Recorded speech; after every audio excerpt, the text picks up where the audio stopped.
তো hello guys, কেমন আছো সবাই? আশা করি সবাই ভালো আছো। তো আমি তো আমাদের ভালোবাসায় অনেক ভালো আছি। তো চলো গাইস, গল্পটি শুরু করা যাক। কলেজের শেষ বেঞ্চে বসে প্রথম দেখা।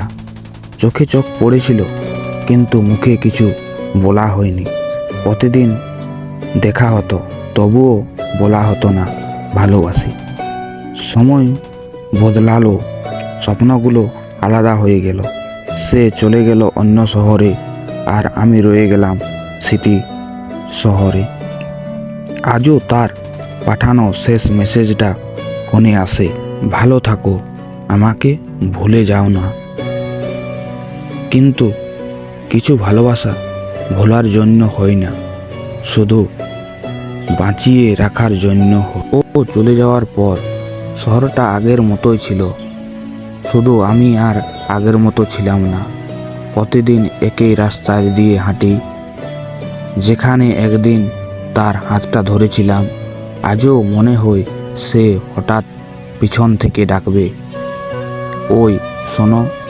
কিন্তু বাস্তব বড়ই নিষ্ঠুর।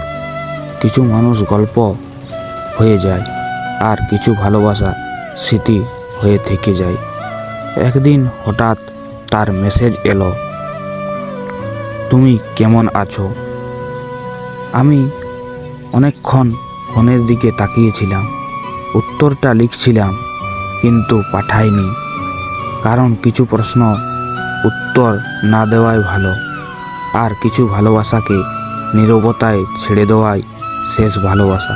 বহুদিন পর আবার দেখা হলো, একই মানুষ, কিন্তু আর আগের মতো নয়। চোখে এখন আর অধিকার নেই, শুধু চেনা একটা নীরবতা। সে বলেছিল, আমরা কি আবার শুরু করতে পারি? আমি হালকা হেসে বললাম, কিছু গল্প নতুন করে লেখা যায় না, কারণ ভালোবাসা ফুরায়নি, ফুরিয়ে গিয়েছিল সময়। চলে যাওয়ার আগে সে তাকিয়েছিল শেষবার, আমিও তাকিয়েছিলাম, কিন্তু বিদায় চোখে চোখ রাখা হয়নি।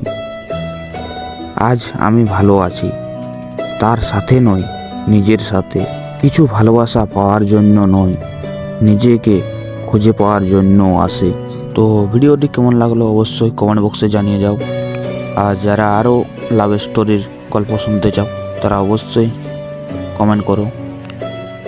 আর যারা এখনও পর্যন্ত ভিডিওতে লাইক করোনি, তারা একটা লাইক করো। আর যারা এই চ্যানেলে নতুন, তারা অবশ্যই চ্যানেলটিকে সাবস্ক্রাইব করে রাখো আরও লাভ স্টোরি ভিডিও পাওয়ার জন্য। তো চলো, বাই গাইস।